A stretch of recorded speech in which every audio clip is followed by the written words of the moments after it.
रविंद्रनाथ टैगोर को लेकर बंगाल में बीजेपी और टीएमसी की लड़ाई आपने कई बार देखी होगी, मगर जरा सोचिए, क्या इन्हीं टैगोर की कुर्सी को लेकर भी कोई पार्टी झूठ बोल सकती है? नमस्कार, मैं हूं दिनेश गौतम। हमारे बेहद खास शो अड़ी में आप सभी का स्वागत है। हिंदुस्तान का लोकतंत्र और इस लोकतंत्र की रक्षा सुरक्षा के लिए बना मंदिर संसद। इसी संसद में क्या कोई सांसद झूठ बोल सकता है? क्योंकि संसद के अंदर सब कुछ रिकॉर्ड में रखा जाता है। हम ऐसा इसलिए कह रहे हैं क्योंकि कल नेता विपक्ष अधीर रंजन चौधरी ने लोकसभा में टैगोर को लेकर एक बयान दिया। आज जब उसी बयान का जिक्र करते हुए गृहमंत्री अमित शाह ने जवाब दिया तो एक पल के लिए मानो कांग्रेस का झूठ निकलकर सामने आ गया। आज हम आपको दोनों नेताओं की बयानबाजियां सुनाएंगे। तय आप कीजिएगा किसने गलत बोला और किसने सही। पर साथ ही हमारे साथ होंगे बेहद खास मेहमान जो आपके सामने झूठ से पर्दा उठाएंगे। साथ ही आज की अड़ी में बात होगी जय श्री राम के नारे की, बंगाल में परिवर्तन की गूंज की, सियासी बवाल की, कुछ फिसलती जुबान की। लेकिन पहले ये बड़ी खबर। सभी पार्टियों के सांसदों को गृहमंत्री की नसीहत। संसद के अंदर कुछ बोलने से पहले तथ्यों को जांचें। संसद के अंदर सोशल मीडिया का हवाला देकर चीजों को कहना ठीक नहीं। अधीर रंजन चौधरी के आरोप पर शाह ने दिया जवाब। टैगोर की कुर्सी को लेकर गृहमंत्री ने किया झूठ बेपर्दा। हमारे अमित शाह जी जाकर प्रधान ठाकुर रविंद्रनाथ टैगोर की जो चेयर थी उसमें जाके बैठ जाते हैं। लोग आपको क्या कहते हैं पता नहीं, आप जाके बैठ जाते हैं। ये असम्मान होती है। मैं ये कह रहा हूं कि आप इससे बच के चलिए। आप जहां जाइए वहां की जो संस्कृति है, वहां का जो कल्चर है उस पर और वहां का जो इतिहास है उस पर थोड़ा गौर करके आप जाइए। एक बार नहीं 100 बार जाइए, 1000 बार जाइए, क्योंकि सारे देश जहां भी आपको मर्जी आप जा सकते, जहां भी आपको मर्जी आप चुनाव प्रचार कर सकते। लेकिन कहीं कहीं स्टेट में, सूबे में अलग अलग किस्म के कृष्टि होते हैं, सृष्टि होते हैं, संस्कृति होते हैं। इसको थोड़ा गौर करना चाहिए, ध्यान रखें। कल जब कांग्रेस पक्ष के नेता श्री अधीर रंजन चौधरी जी अपना वक्तव्य दे रहे थे, उसमें उन्होंने कहा कि मैं और मेरे पार्टी के अध्यक्ष बंगाल जाते हैं। मैं गया तब मैं विश्व भारती में गया, शांति निकेतन में गया और गुरुवर टैगोर की कुर्सी पर मैं बैठ गया। अब बड़े जिम्मेदार व्यक्ति है। उस वक्त मैं उनको भाषण के अंदर टोकना नहीं चाहता था, मगर जो सत्य नहीं है वो इस सदन के रिकॉर्ड पर रहना भी नहीं चाहिए। तो मेरा विनम्र दायित्व होता है कि मैं स्पष्टता आपके माध्यम से सदन के सामने रखूं और देश के सामने भी रखूं। मान्यवर, मेरे पास विश्व भारती के उपकुलपति का पत्र है जिसमें मैंने उनसे स्पष्टता मांगी है कि सारे फोटो का, वीडियोग्राफी का एनालिसिस कर बताया जाए कि कहीं मैं बैठा हूं। उन्होंने स्पष्ट किया है कि ऐसी कोई घटना नहीं हुई। जहां पर मेरे बैठने का जिक्र किया है वो एक खिड़की है और खिड़की पर सभी को बैठने की व्यवस्था है। और मान्यवर, उसी स्थान पर जी हाँ, रखता हूँ अभी पूरा होने दे। आप बैठिए, रखता हूँ, आप बैठिए दादा। मान्यवर, उसी स्थान पर भारत की पूर्व राष्ट्रपति भी बैठी हैं, प्रणव दा भी बैठे हैं, श्री राजीव गांधी भी बैठे हैं और मैं भी बैठा हूं। और बांग्लादेश की प्रधानमंत्री जब आई तब भी उन्होंने स्मारिका के अंदर उसी स्थान पर बैठकर अपनी टिप्पणियां लिखी। मेरा इतना ही कहना है कि जब हम इस सदन में बात करते हैं तो बात करने के पहले तथ्यों को जांचना चाहिए, परखना चाहिए। सोशल मीडिया से उठाकर हम यहां पर रख दें तो इस सदन की गरिमा को क्षति होती है। मान्यवर, आइए चलें हमारे आज के मेहमानों के पास। सबसे पहले संबित पात्रा, प्रवक्ता भारतीय जनता पार्टी के, स्वागत है आपका। बाकी मेहमानों के पास जाते हुए उनका परिचय भी कराऊंगा। संबित, सबसे पहले आपके पास कुर्सी की राह है, क्योंकि मंजिल कुर्सी ही है इसलिए कुर्सी का जिक्र हो रहा है, या कुर्सी अब तो अपरिहार्य हो गई है दोनों तरफ से?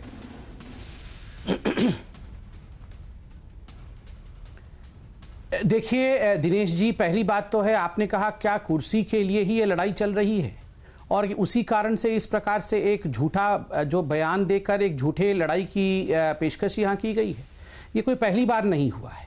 आप याद करिए इस लड़ाई में चंद दिनों पहले किस प्रकार से जो सोशल मीडिया का साथ लेते हुए इन्हीं कांग्रेसियों ने और कुछ तथाकथित पत्रकारों ने भी और महुआ मित्रा ने भी इस पर सवाल उठाया था कि राष्ट्रपति माननीय रामनाथ कोविंद जी ने जब अपने राष्ट्रपति भवन में उन्होंने एक पोर्ट्रे सुभाष चंद्र बोस जी का पोर्ट्रे अनवील किया था, तो उस समय कहा गया ये तो प्रसन्नजीत बोस जी का पोर्ट्रे है, ये तो सुभाष चंद्र बोस जी का पोर्ट्रे है ही नहीं। बाद में मालूम पड़ा कि ये झूठ था, क्योंकि सुभाष चंद्र बोस जी के परिवार के लोगों ने ट्वीट किया कि ये बिल्कुल चित्र उचित है और इसी के आधार पर पोर्ट्रे बनाया गया है। फिर इनको अपने शब्द वापस लेने पड़े।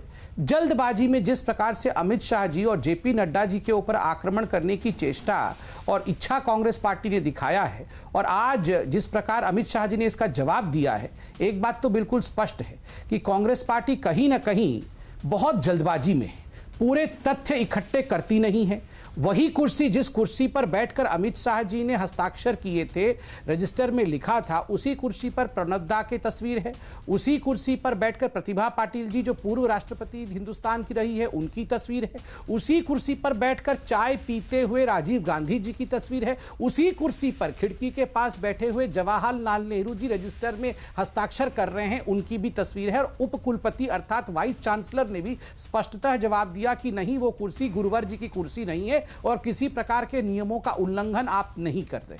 देखिए, ये फ्रस्ट्रेशन है, ये कांग्रेस पार्टी में भी, ये टीएमसी में भी, ये कम्युनिस्ट पार्टी में भी एक फ्रस्ट्रेशन है। और उसी फ्रस्ट्रेशन के नाते चलिए कुछ ना कुछ तो आक्षेप लगाना है, बिना तैयारी के आक्षेप लगाया जा रहा है। चलिए, बिना तैयारी के ही आक्षेप लग रहे हैं। हमारे साथ बाकी मेहमान जो हैं आपको नजर आ रहे हैं। सुपर्णो मोइत्रा हमारे साथ जुड़ रहे हैं तृणमूल कांग्रेस की तरफ से, कमरू चौधरी साहब हमारे साथ जुड़ रहे हैं, प्रवक्ता है बंगाल कांग्रेस के, विवेक श्रीवास्तव लेफ्ट की तरफ से अपनी राय रखेंगे, प्रोफेसर संगीत रागी हमारे साथ जुड़ चुके हैं। लेकिन सबसे पहले मैं कमरू जे चौधरी साहब के पास जाता हूं। जल्दबाजी में गड़बड़ियां कर रहे हैं चौधरी साहब आप लोग? देखिए, संबित जी का मैं बात सुन रहा था। सबसे पहला चीज मैं ये बताना चाह रहा हूँ, ये जो बंगाल में पर्यटन यात्रा जो चल रहा है बीजेपी पार्टी का, सबसे ज्यादा विश्व में कोई अगर झूठ फैलाता है सोशल मीडिया में, वो है भारतीय जनता पार्टी। और इसका प्रमुख हमारा संबित पात्रा जी है, जो झूठ फैलाने में इतना माहिर है। अगर मान के चलिए वहां पे कमरू चौधरी साहब इस तरीके के आक्षेप ना करें। और दूसरी बात मैं ये आपसे कहना चाहूंगा कि जिस प्रसंग पर बात हो रही है उस पर कहें। क्या इन तथ्यों को जांचे बगैर जो आज सदन के पटल पर गृहमंत्री ने तथ्य रखे, क्या कांग्रेस ने उन तथ्यों को नहीं जांचा परखा था? जल्दबाजी में दे जंप द गन। देखिए, सच क्या है, झूठ क्या है, ये पर्यटन यात्रा से नहीं मालूम चलेगा। जिस बंगाल में प्रधानमंत्री जेपी नड्डा जी आ रहे, गलत मूर्ति को मालार्पण कर रहे वो लोग यहाँ पे आकर, तो इसको पर्यटन यात्रा ही बोलेंगे हम। विश्व शांति निकेतन में जाकर, रवि ठाकुर का यूनिवर्सिटी में जाकर कहाँ पे अमित शाह जी बैठ गए, ये आज का विषय हो ही नहीं सकता है। वहां पे जिस तरह से यूनिवर्सिटी, क्या अगर ये पूछा जाएगा कि नेहरू जी जब वहां गए थे या राजीव गांधी जब वहां गए थे तो पर्यटन यात्रा पर गए थे क्या? क्या इस देश के नागरिक को किसी राज्य में जाने पर आप पर्यटक बना देंगे? कमरू चौधरी साहब, अधीर रंजन चौधरी जी ने जिस बात को, अधीर रंजन चौधरी बहुत बड़े नेता है पश्चिम बंगाल के, उन्होंने जो आरोप लगाया, क्या उनको प्रॉपर होमवर्क नहीं करना चाहिए था कि वो कहां बैठे हैं? क्या उन्होंने कोई अमर्यादा की है, या वही बैठने की जगह है जो ईयर मार्क की गई है, लिहाजा वहीं सब मेहमान बैठते हैं, वो भी वहीं बैठे, तो आरोप क्यों लगाया जाए? क्या इसमें उनसे गड़बड़ी नहीं हो गई, जल्दबाजी नहीं हो गई? गौतम जी, अमित शाह जी कहां जाकर बैठे, कहां नहीं जाकर बैठे, ना गौतम जी जाकर देखे, ना कमरू चौधरी जाकर देखे। ये पेश करके बोल रहे कौन? वहां पे अमित शाह जी बोल रहे। और अमित शाह के बात पे आज के डेट में आप जंगल में मोर नाचा है और किसी ने नहीं देखा, तो फिर अधीर रंजन चौधरी ने कैसे देख लिया? नहीं, संबित पात्रा के पास इसका जवाब ले लें। नहीं, अधीर रंजन चौधरी जो जिस जगह में जब वहां पे बैठे अमित शाह जी जाकर, वहां पे इसका प्रमाण जो है अमित शाह जी के पास में कैसा है, ये बात हमको साबित करके बताइए आप। आइए संबित पात्रा। देखिए दिनेश जी, मुझे तो कंप्लेंट आपसे है। आप एक अच्छे इंसान हैं और आपने बहुत ज़्यादा समय कांग्रेस पार्टी के प्रवक्ता को दे दिया, और वो भी बैठने के विषय पे।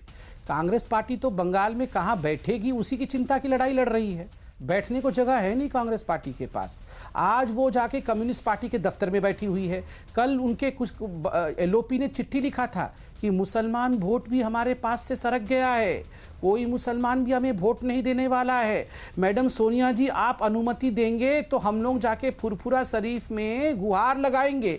देखिए, आज मुझे अन्यथा मत लें, मगर हकीकत है कि आज कांग्रेस पार्टी बंगाल में ना 3 में है ना 13 में है।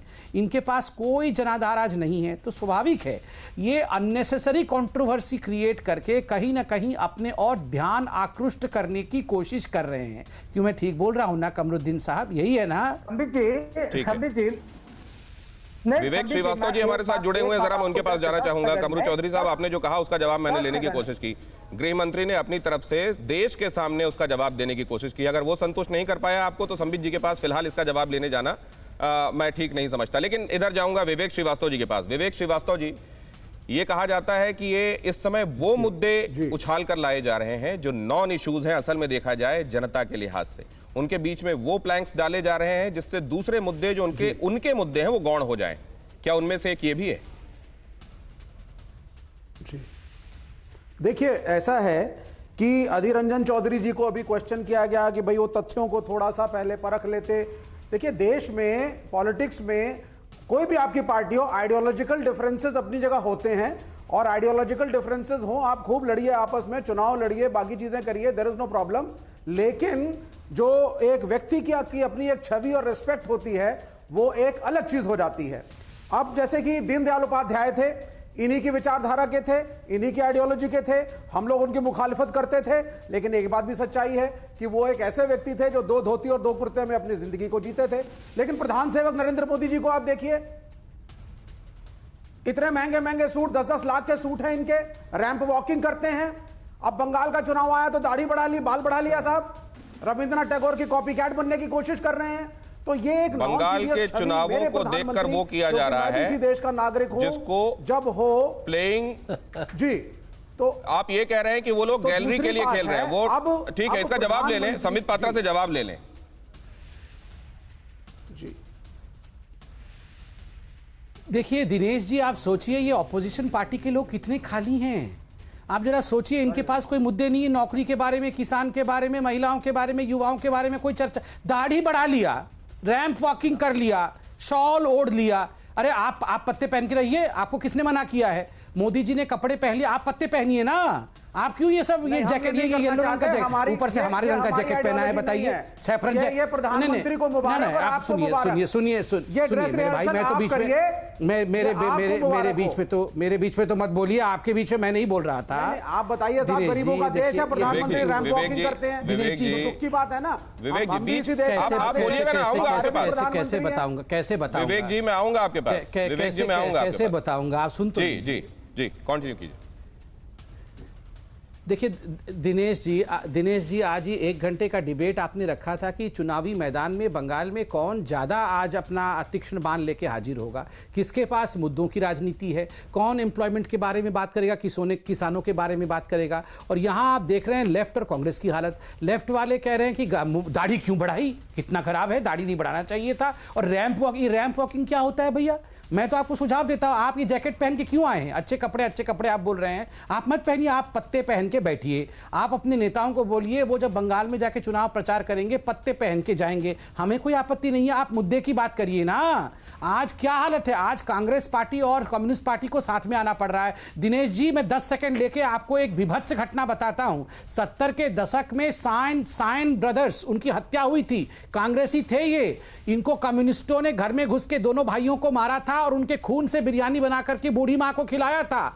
बूढ़ी मां पागल हो गई थी, आज से 2 साल पहले उस मां की मृत्यु हुई है। सोचिए, ये आज दोनों बाध्य हुए हैं एक होने के लिए। केरल में अलग अलग चुनाव लड़ रहे हैं, यहां पर इकट्ठे होकर चुनाव लड़ रहे हैं। आप जवाब दीजिए, आप एक हैं या अलग हैं? दोनों की राजनीति एक है या अलग है? दोनों ये कमरू जी और ये श्रीवास्तव जी दोनों बगल बगल में बैठे हुए हैं, इनसे पूछिए जरा, केरल हकीकत है या बंगाल हकीकत है? जवाब नहीं देंगे, कपड़े पे चले जाएंगे। आइए जवाब ले लें। कमरू जी, हकीकत क्या है? लेफ्ट जी, दोनों जवाब देना चाह रहे हैं एक साथ। विवेक जी, मैं आपके पास बाद में आता हूं, और उसके बाद प्रोफेसर संगीत रागी और मोहित्रा साहब आपके पास आ रहा हूं। जल्दी से कमरू साहब। संबित जी का एक बात मेरे को बहुत अच्छा लगा, ये कि मुद्दे का राजनीति बंगाल में करना चाहिए। बहुत अच्छी बात है। 2019 से पहले जब एमपी चुनाव हो रहे थे तब आप क्या मुद्दा था आपका? सिटीजनशिप अमेंडमेंट बिल, एनआरसी था आपका मुद्दा बंगाल में। आज 2021 का जब आ रहा है तो आप इस मुद्दे से क्यों भाग रहे हो? अरे आपको मुद्दे का राजनीति करना है। छत्तीसगढ़ हमारा सरकार है, बिहार में आपका सरकार है, बंगाल में टीएमसी का सरकार है। तीनों सरकारों को मिला लो, देख लो डेवलपमेंट का राजनीति में कौन चौधरी जी, जीतता है। इसलिए कुर्सी का हमारा मुद्दा सरकार उठा तो दिया जाता है ज्यादा क्या? जी। इसलिए कुर्सी का मुद्दा उठा दिया जाता है क्या? मिला लो मतलब टीएमसी ने अच्छा नहीं, किया है, संबित क्या जी, बोल रहे हो? गौतम जी, मैं ये नहीं बोल रहा हूं कि ये ला रहे 70 का दशक में जब संबित पात्रा जी शायद बड़ी जिंदगी में नहीं मालूम है। तारापीठ का हिस्ट्री ये है कि वहां पे एक मुसलमान मिल्टन रशीद, तारापीठ मंदिर हिंदुओं का सबसे बड़ा पूजा स्थल है। वहां पे एक मुसलमान मिल्टन रशीद एमएलए है उनका।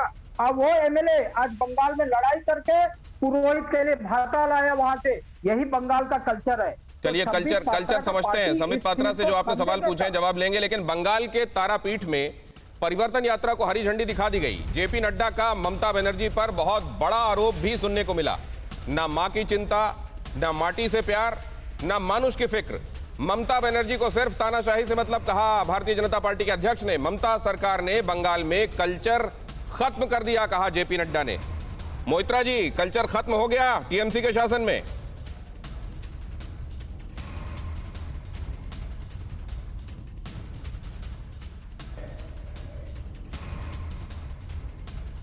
स्वतंत्रता संग्राम में जिन्होंने अपनी जान की बलि लगा दी, उनको उन्होंने माल्यार्पण किया और बस से यात्रा कर रहे हैं। मैं देख रहा हूं दोनों तरफ लाखों की संख्या में यहाँ लोग खड़े हैं। नड्डा जी, परिवर्तन यात्रा कितना बड़ा परिवर्तन लाएगा? देखिए, बंगाल की जनता ने तय कर लिया है कि वो ममता जी को जाना उन्होंने तय कर लिया है और भारतीय जनता पार्टी का आना तय कर लिया है। जो मैं लोगों का रिस्पांस देख रहा हूँ, जो उनके चेहरों पर खुशी देख रहा हूँ, जो मैं वी का साइन बनाता हूं तो 200 पार के नारे लगते हैं, और जिस तरीके से वो भारतीय जनता पार्टी के लोगों को रिस्पांस दे रहे हैं, उन्होंने तय कर लिया है कि ममता जी की भ्रष्टाचारी सरकार, कटमनी, कुशासन और सिंडिकेट की सरकार, इसको भेजना है। और ये जिस तरीके का यहाँ पर क्रिमिनल पॉलिटिक्स चल रही है, आम आदमी को वोट देने से रोका गया है, वह फ्रस्ट्रेशन उनके मन में है और उनको दिखता है कि भारतीय जनता पार्टी अब ऑल्टरनेटिव है। मोदी जी जो केंद्र की स्कीम्स हैं उसको धरती पर उतारना हो तो अब डबल इंजन की सरकार चाहिए। आज ममता बनर्जी ने कहा कि बीजेपी की ये 5 स्टार रथ यात्रा है और बाहरी लोग आकर इसमें यात्रा कर रहे हैं। क्या क्या क्या कहना चाहते हैं? देखिए, जो विद्यार्थी फेल होने लगता है वो हमेशा कभी एग्जामिनर को, कभी सिलेबस को वो कहीं ना कहीं दोष ठहराने लगता है। सिलेबस से बाहर के क्वेश्चन आए थे, इस तरीके की बातचीत हुई थी। हम सब लोग, ये 5 स्टार कल्चर अगर होता तो ये लोग इस समय इतनी रात गए, इतनी बड़ी संख्या में ये रिस्पॉन्स कर रहे होते क्या? और ये कोई 5 स्टार कल्चर के कारण का दृश्य है। आप देखिए, नारे लगाने वाले, ये देखिए, नारे लगाने वाले आम साधारण लोग हैं। अब ये ट्राइबल इलाके के लोग हैं बेचारे, ये इतनी देर रात तक सड़क के किनारे खड़े होते हैं, हमारा समर्थन करते हैं। तो ये इस बात को बताता है। ममता जी ने आजकल मीन में इसलिए निकालना शुरू कर लिया है, ये जब आपके at the back of your mind you understand that you are going, और आपके हाथ से बाजी निकल चुकी है, आपके हाथ से लोगों का आशीर्वाद निकल चुका है, तो इस तरह की बातचीत होती है। मैं क्यों नहीं कह रहा हूँ, ये मेरे लिए तो बंगाल नया है, तो मैं क्यों नहीं कह रहा हूं इस तरह की बात, क्योंकि मुझे दिख रहा है कि बंगाल के लोगों ने भारतीय जनता पार्टी को, कमल के निशान को आशीर्वाद देना तय कर लिया है। आखिरी प्रश्न नड्डा जी, एक प्रश्न उठ रहा है जनरली यहाँ पे कि बाहर से बहुत सारे लोग पार्टी में आए हैं, पार्टी मजबूती के लिए आए हैं, लेकिन उससे कुछ तारतम्यता नहीं बैठ पा रहा है, तो उसको कैसे आप काउंटर करें? ऐसा कुछ नहीं है, हमारे यहाँ बड़ा साइंटिफिक ग्रोथ है। आपने देखा उत्तर प्रदेश में भी लोग आए थे, आपने देखा कुछ मध्य प्रदेश में भी लोग आए थे, आपने देखा महाराष्ट्र में भी कुछ लोग आए थे। ये हमारा ऑनगोइंग प्रोसेस में सबका साथ, सबका विकास, सबका विश्वास लेना है, बड़ी पार्टी बनना है, समाज के सभी वर्गों का आना है, और उनकी पार्टी में उनको कोई कुछ दिखता नहीं है जो वैचारिक पृष्ठभूमि पर भारत की, अब उनके स्टेट की जनता की सेवा कर सकें। अब ये लोग तृणमूल जो छोड़ के आ रहे हैं, उनको ये दिख रहा है ना कि ये पारिवारिक पार्टी हो गई, ये दिख रहा है ना कि ये पीसी भाइपों की सरकार हो गई, तो आखिर इसमें अपना आदमी पसीना क्यों बहाएगा? उसको इसमें से कौन सा, और जब वो भारतीय जनता पार्टी में आता है तो दिखता है कि उसको अपने एक्सप्रेशन को, अपने विचारों को एक्सप्रेस करने का मौका मिलता है। भाईपो का नाम आपने लिया तो एक प्रश्न बनता है, परसों उन्होंने जिस तरह का शब्द प्रयोग किया आपके नेताओं के खिलाफ, क्या कहेंगे? उस वैसा शब्द का प्रयोग होना चाहिए? देखिए, ये बिगड़े हुए बच्चे हैं, संस्कारों की कमी है, और पीसी ने समय पर संस्कार दिए होते तो भाईपो ऐसा नहीं होता। तो ये अपने आप में इस बात को बताता है कि उनकी भाषा, ये उनकी ही संस्कृति के बारे में बताता है, ये उनके ही चाल चलन के बारे में बताता है। इतना ही मैं कहूँगा, और ये बंगाल की संस्कृति नहीं है, इतना मैं ज़रूर जानता हूँ। नड्डा जी, TV9 भारतवर्ष से बात करने के लिए बहुत बहुत धन्यवाद। कैमरामैन मस्तान के साथ आमोद राय, TV9 भारतवर्ष। तो हमारे पॉलिटिकल एडिटर की एक खास बातचीत आपने देखा। जेपी नड्डा, भारतीय जनता पार्टी के अध्यक्ष, वो ये कह रहे हैं बौखलाई हुई है भारतीय टीएमसी, और उसको ये लग रहा है कि अब कुर्सी गई अब ये दिखाई दे रहा है, लिहाजा इस तरह की बातें हो रही हैं जो अगर वो आश्वस्त होते कि एक बार फिर से सरकार में आ रहे हैं तो मुंह से नहीं निकलता। मोहित्रा जी के पास जाता हूं, बौखलाहट है मोहित्रा जी?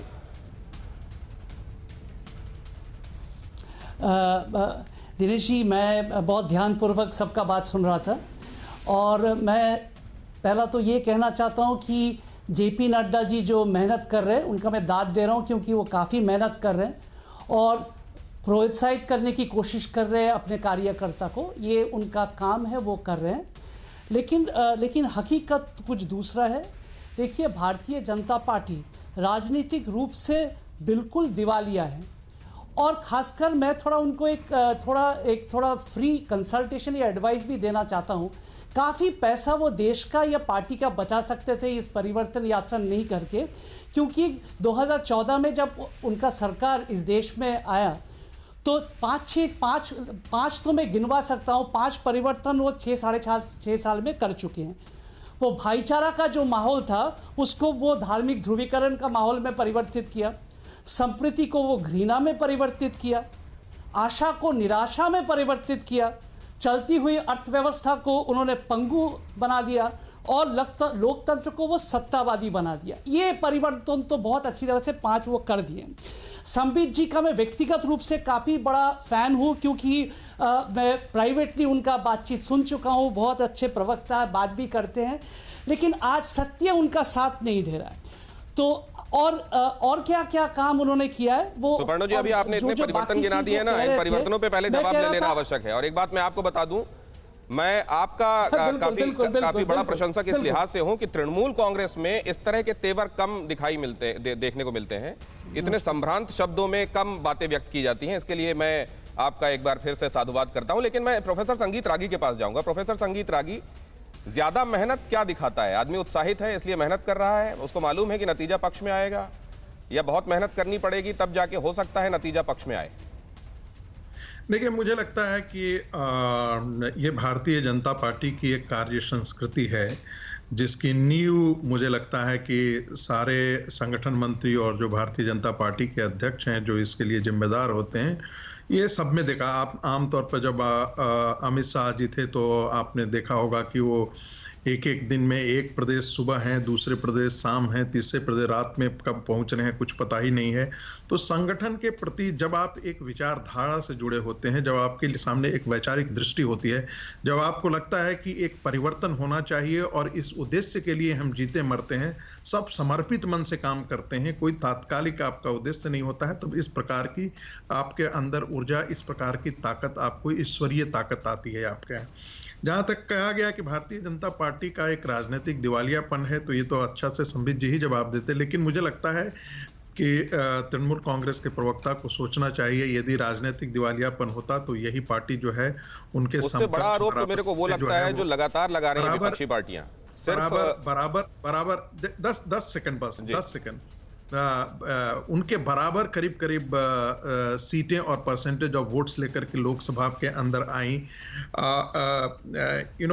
इसके बाद उनको देखना चाहिए, ये चीज़ ध्यान रखना चाहिए कि पश्चिम बंगाल के अंदर लोकतंत्र को जिस प्रकार से ममता जी ने गंदा कर दिया है, मैं कहूंगा, जिस प्रकार से राजनीतिक हत्या की संस्कृति है वो भारतीय मन के अनुसार नहीं है।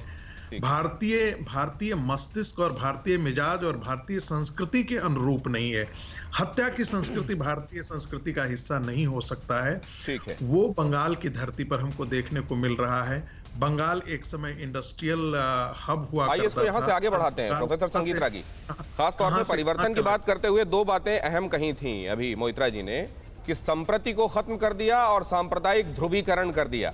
खासतौर से बंगाल के संदर्भ में कहा जाता है, संबित पात्रा आपसे मैं पूछ रहा हूं, वहां पॉलिटिकल पार्टियां ये कहती हैं कि वहां कुछ भी हुआ हो, आजादी के बाद, विभाजन के बाद भी वहां वैमनस्य देखने को नहीं मिला था। सांप्रदायिक ध्रुवीकरण भारतीय जनता पार्टी के एम्बिशियस एंट्री के बाद ही हो रहा है।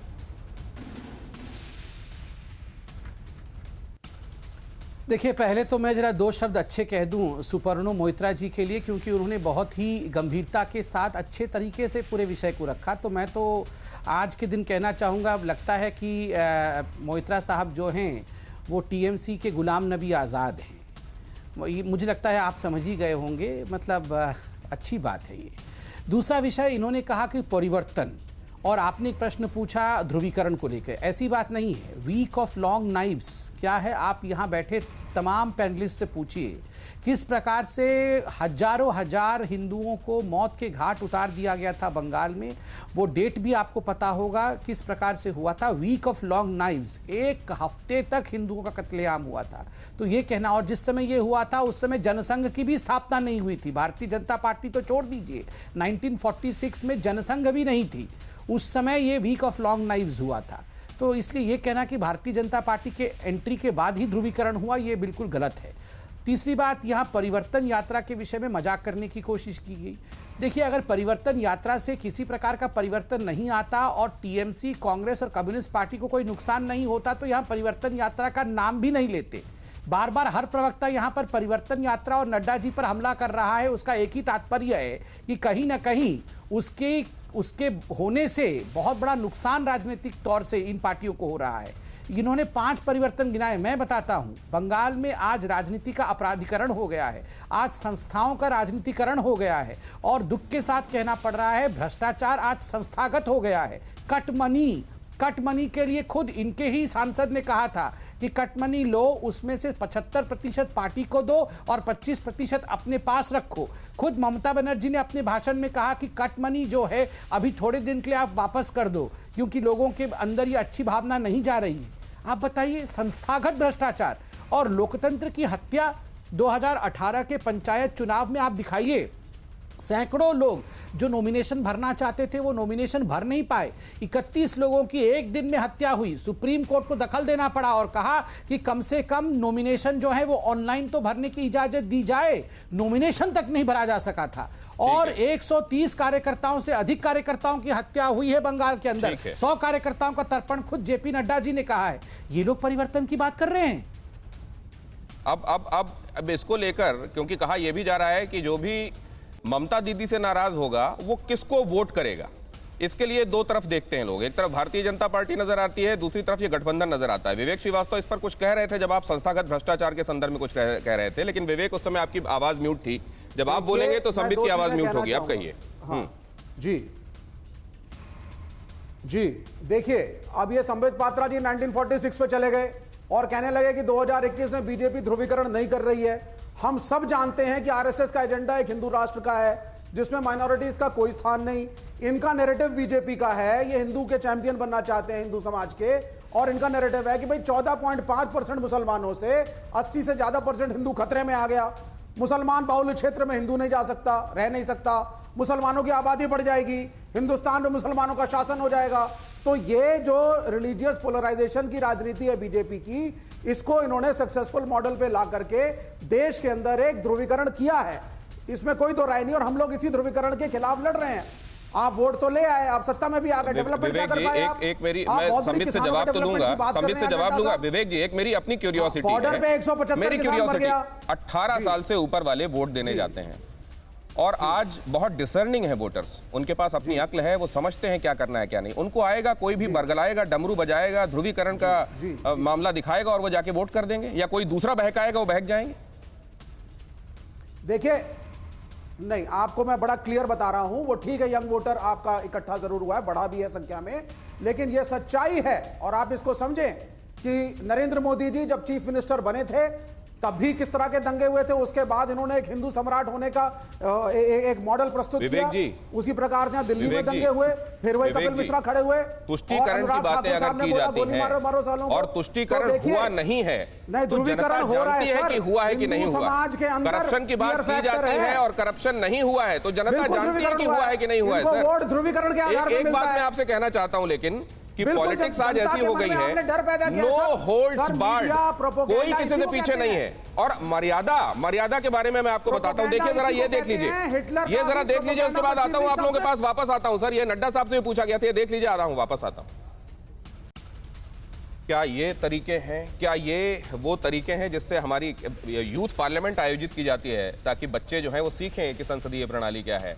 यही नेता है जो नजीर पेश करते हैं कि किस तरीके से चीजों को आगे ले जाना है? क्या ये वो नजीरें हैं जिसको जनता के बीच में रखा जाना चाहिए? मैं इसीलिए आपको मोइत्रा साहब शायद कह रहे थे अभी, संबित पात्रा जी, क्या आप बड़े उस पार्टी में इस तरीके से बातें रखने वाले बड़ा सुखद आश्चर्य हैं तमाम लोगों के लिए, इंक्लूडिंग मी।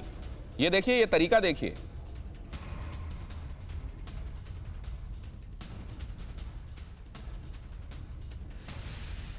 किसके बाप ये शब्द इस्तेमाल करते हुए किसको इशारा किया जा रहा है, किसको ललकारा जा रहा है? मोइत्रा जी, आपसे सवाल है मेरा। दिनेश जी, क्या मैं जवाब प्लीज? हाँ, मैं जवाब दे रहा हूँ। पहला डॉक्टर संबित पात्रा जी जब बात कर रहे थे तो वो मुझे लगता है कि 1946 या 1946 के एक घटना के बारे में हम लोग सबका दृष्टि आकर्षित किया, तो मैं उनको जगजीत सिंह साहब का एक गज़ल का भाषा में उनको जवाब देना चाहता हूँ। और उन्होंने बहुत बाखूबी उस गज़ल को उन्होंने गाया था और हम लोग सब जानते हैं उससे। उन्होंने कहा था कि जिस जख्मों को वक्त भर चला है तुम क्यों उन्हें छेड़े जा रहे हो। तो हम वो पुरानी बात उसको छोड़ के हम लोग सब उससे शिक्षा लेके, लेकिन हम लोग एक ऐसा संप्रीति के माहौल बनाने की कोशिश किए थे, उसमें हम धार्मिक ध्रुवीकरण बिल्कुल नहीं चाहते। ये पहला बात है। दूसरी बात है, संबित जी अच्छे स्टूडेंट भी रह चुके हैं और मुझे याद है वो एक बार एक और मिसरा है, कह रहे थे कि क्या गम है बार-बार कह रहे थे कि छिपा रहे हो। संबित जी मुस्कुरा भी रहे हैं। संबित जी, नहीं वो आ रहा हूं मोइत्रा जी, आपकी बातों में आपने भी कहा, विवेक ने भी कहा कि 1946 पे क्यों ले जा रहे हैं। उसके बाद देखिए कमोबेश शांति रही है सांप्रदायिक रूप से, वहां वैमनस्य नहीं रहा, अब दिख रहा है। संबित, नहीं मैं क्या ऐसी बात नहीं है। आप याद करिए जिस प्रकार की आज मैं ये मुझसे पूछा मोइत्रा साहब, वैसे आप जिस प्रकार के अंदाज में आप बोल रहे हैं मोइत्रा साहब, आप बिल्कुल गुलाम नबी आज़ाद ही लग रहे हैं, क्योंकि शेरो शायरी और एक अच्छे तरीके से आप पूरे विषय को रख रहे हैं, बधाई उसके लिए। बहरहाल मैं उत्तर दे देता हूँ। देखिए, जहाँ तक पोलराइजेशन की बात हुई, देखिए आज जेपी नड्डा जी ने भी आपको इंटरव्यू देते हुए और इससे पहले भी अमोद जी से बात करते हुए एक बात स्पष्ट किया था कि ममता बनर्जी माँ माटी मानुष के नारे के साथ बंगाल में सत्ता में आई थी, मगर आगे चल के माँ को भी भूल गई, माटी को भी भूल गई, मानुष को भी भूल गई। अगर कुछ याद रखा तो 3M से 3T तक का सफर रहा है और वो 3T है तोलाबाजी, तुष्टीकरण और तानाशाही। ये जो तुष्टीकरण की राजनीति है, उस तुष्टीकरण की राजनीति में याद करिए ये वही ममता बनर्जी है जिन्होंने रोहिंग्या मुसलमानों के हक में बोला था और बांग्लादेशियों के लिए कहा था आप हाथ तो लगा के देखो, कोई भी घुसपैठिए बाहर नहीं जाएंगे। पहले यही ममता बनर्जी एक आंचल लगा करके नमाज पढ़ते हुए हर अखबार में नजर आती थी, मगर जब से भारतीय जनता पार्टी तो सरस्वती पूजा करवा रही है वो करने की राजनीति की है, तब से ममता बनर्जी, अब तो सरस्वती पूजा होगी, तब से वो बोल रही है मुझे तुलसी का बिरवा दिखाओ, मैं तुलसी।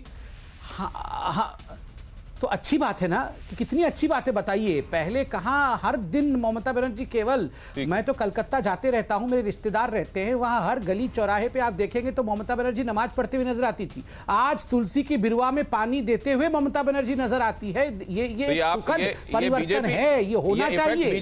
Don't take us for granted. Sambit, ये बीजेपी का असर है क्या?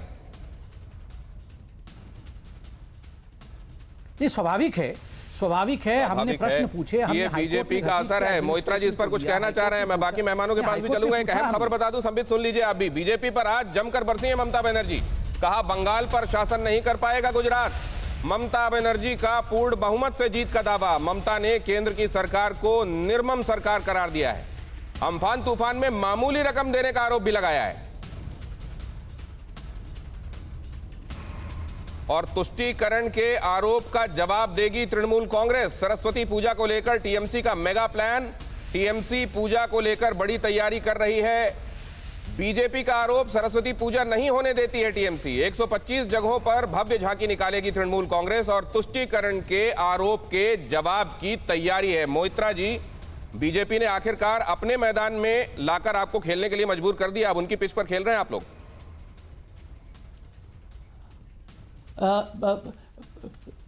वो सोच रहे थे कि हम उनके पिच पे खेल रहे हैं, लेकिन हिंदुस्तान की जो आम लोग हैं वो जानते हैं। मैं 3 चीज़ खाली छोटा 1 मिनट लेके 3 चीज़ कहना चाहता हूँ। अच्छा होता कि भारतीय जनता पार्टी जो संसद की जो मर्यादा है उनका अगर उल्लंघन नहीं करते और बोलने और अभिव्यक्ति का जो स्वतंत्रता है उस पर अगर अंकुश नहीं लगाते तो ये अच्छी बात होता। और वो जो वायदे करते हैं वो अगर वायदे पे अगर वो टिके रहे तो अच्छा होता है, नहीं तो खाली वही लगेगा कि खुशबू कभी आ नहीं सकती। जानना चाहता था कि शायद आप इसका जवाब देंगे कि उलूबेरिया में फरवरी 2017 में सरस्वती पूजा रोक दी गई थी। मूर्ति को लेकर अंदर ताले में रख दिया गया था और बच्चों पर लाठीचार्ज किया गया था। ये क्यों हुआ था और आज बड़े पैमाने पर सरस्वती पूजा क्यों हो रही है? बहुत संक्षिप्त जवाब चाहूंगा, मेरे बाकी मेहमानों के पास बहुत कम जा पाया हूं मैं। बात यह है कि बीजेपी का सबसे बड़ा जो स्ट्रांग पॉइंट, विवेक जी भी पहले बोल चुके हैं, कमारुद्दीन भाई भी बोल चुके हैं, वो प्रचार प्रसारण में अव्वल है। तो वो भी गोएबल्स को इतना वो मानते हैं। जब आप लोग ये कहते हैं तो वोटर्स के बुद्धि विवेक को आप लोग कम आंकते हैं। मोइत्रा जी, कोई प्रचार प्रसार करेगा और वोटर जाकर बहक जाएगा, आप ये मानकर चलते हैं? प्रोफेसर संगीत रागी, मैं आपके पास आ रहा हूं। इतिहास से लेकर आज तक की बातें कर दी गई सांप्रदायिकता के संदर्भ में। सांप्रदायिकता की बातें इसलिए होती हैं, तुष्टीकरण का रिएक्शन है अगर ये हो रहा है पॉलिटिक्स में आज, या आपको लगता है वाकई आकर एक अचानक ध्रुवीकरण का माहौल क्रिएट कर दिया गया है? देखिए, लोग 1946 में जब बात करते हैं तो हम नोआखाली की बात करते हैं और नोआखाली के बाद ही बंगाल की जनता को लगा था कि हमें विभाजन स्वीकार करना चाहिए, नहीं तो बंगाल रक्त रंजित हो जाएगा। लेकिन आप देखिए कि क्या मालदा में ऐसी घटनाएं नहीं हुई, बसीर घाट में ऐसी घटनाएं नहीं हुई? क्या ये सच नहीं है कि बंगाल के सीमावर्ती क्षेत्र से सारे हिंदू अपनी संपत्ति को और अपनी जमीन को बेच करके शहरों की तरफ भाग गए क्योंकि बांग्लादेशी वहां पर आकर के उन्होंने अड्डा जमा दिया और वैसा ही रक्तपात मचाने की बात कर रहे हैं? 130 ऐसी कॉन्स्टिट्यूएंसी हैं, असेंबली कॉन्स्टिट्यूएंसी, जहां पर इस प्रकार के डर और भय का माहौल पैदा हुआ है। तो ये कहना चूंकि ऐसा नहीं हुआ, इस कारण का, इसका भी बहुत बड़ा कारण है। इसका बहुत बड़ा कारण ये है कि पश्चिम बंगाल की सरकार ने जो ये ताकतें थी जो आज कह रही हैं कि इंटॉलरेंस है, मैं साफ साफ बोल रहा हूं, जो मुस्लिम परस्त जो ताकतें हैं वो एक ढंग से पश्चिम बंगाल में वामपंथी राजनीति के केंद्र में रही, वोट बैंक में रही, इसलिए वो पैट्रोनेज पॉलिटिक्स के अंदर काम किया उन्होंने। तो उनको कोई उस समय पॉलिटिक्स तब हुई। अब सांप्रदायिकता का आरोप लगाना कितना जायज? आप लोगों से और बात करता विवेक, और कमरू साहब आपके पास में लौटता वक्त इजाजत नहीं दे रहा है, माफ कीजिएगा। और जिस गजल का हवाला दिया गया उसी में कहा गया है कि रेखाओं का खेल है। यहाँ पर सियासत में रेखाओं का नहीं, बयानों का खेल जरूर है, नैरेटिव का खेल जरूर है। किसने अच्छा नैरेटिव सेट किया है, जनता किसकी तरफ देख रही है अड़ी, क्योंकि हमें है देश की पड़ी। आज